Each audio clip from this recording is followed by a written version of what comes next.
Billy, Butter Pecan, and Greed, written and read by Alice England Burns. If we humans have an expectation of being forgiven for what can only be called our animal nature, then a much greater such expectation must be extended to an actual animal. And despite considerable evidence to the contrary, my black and gray tomcat, Billy Bangtree, is just that, an animal. Utterance of these words, let alone recording them in black and white, is painful to me. Not, however, because I myself lack respect for members of the animal kingdom. It's simply that I know that acknowledgement of Billy's animalness in many people's minds automatically grants them fewer rights than I think he is entitled to. For Billy came to me in a time when I had great need for a friend. The death of my husband Frank had been closely followed by the passing of my two Welsh corgis. A friend of mine, Barbara Jo, or BJ as she is affectionately known, had lost her husband a couple of years before Frank left us.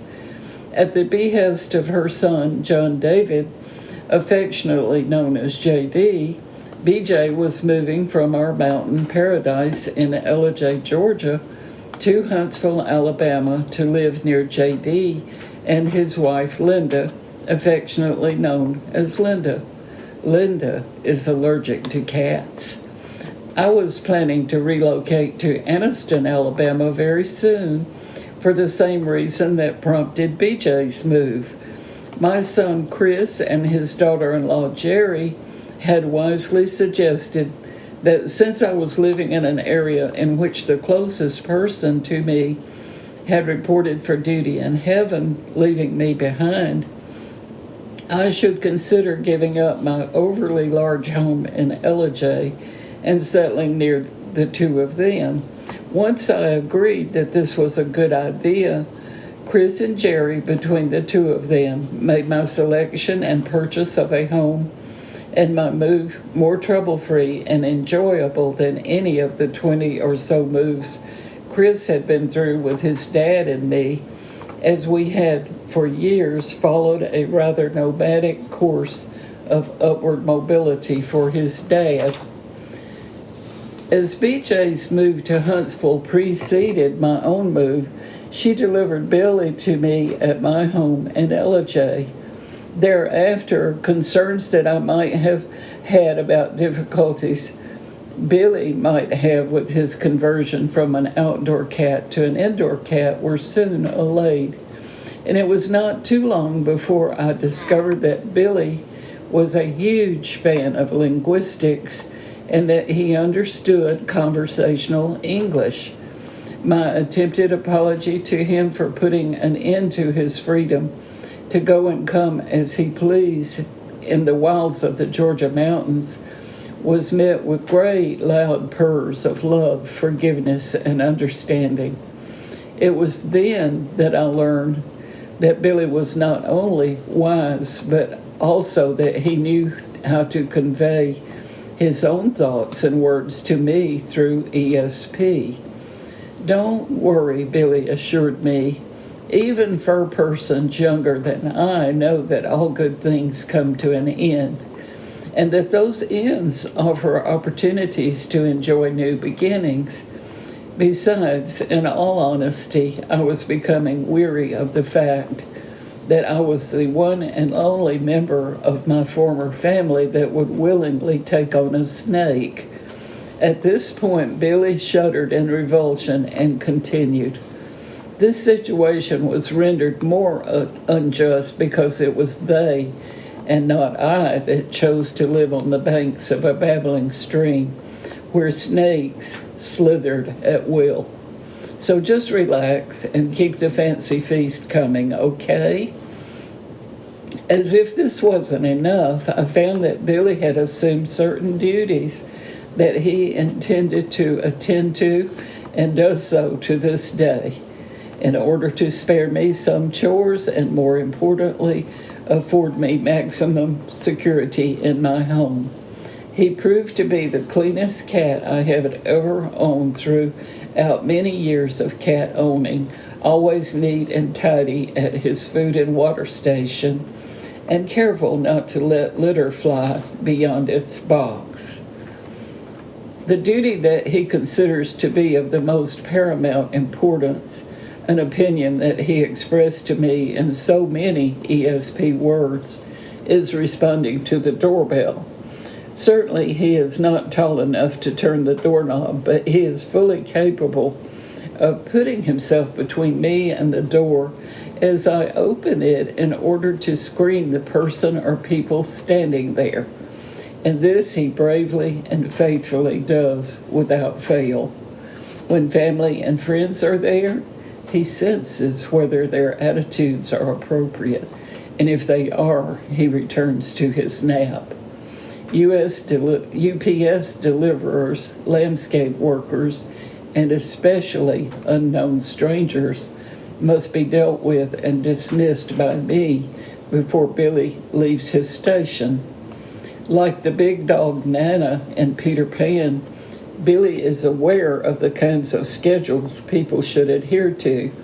He lets me know it is not acceptable for me to be up and about when Taps plays out at the fort, so he is forced to become insistent, and I am forced to hop into bed and stay there until he tells me it is 6:30 a.m. the next day. I hope you understand that I have felt compelled to let you know what a really exemplary friend Billy is, and that it is only because I have promised to tell about his one and only fault that I must now address with all its implications. Sadly, Billy is an absolute and total fool for butter pecan ice cream.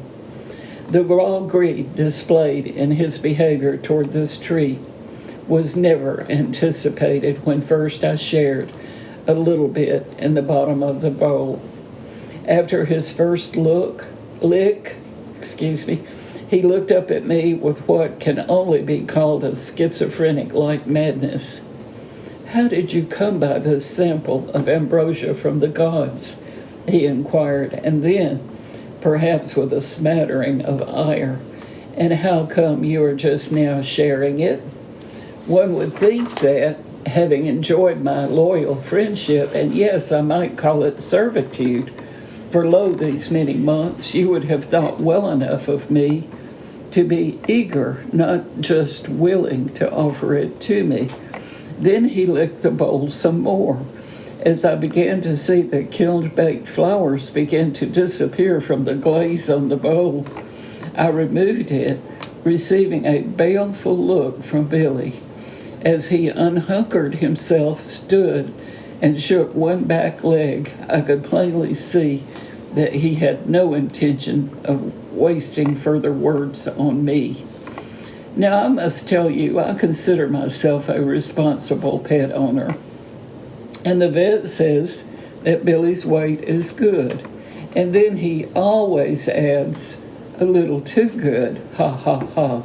But I must also tell you that I have surrendered a peaceful and loving cat in exchange for a monster. He will not risk assuming that anything I eat in his presence is not butter pecan ice cream, because, as was made plain to me at the outset of his obsession, I cannot be trusted. Sometimes I venture a bite or two out of the carton at the freezer door, only to turn and see his green eyes fixed upon the spoon.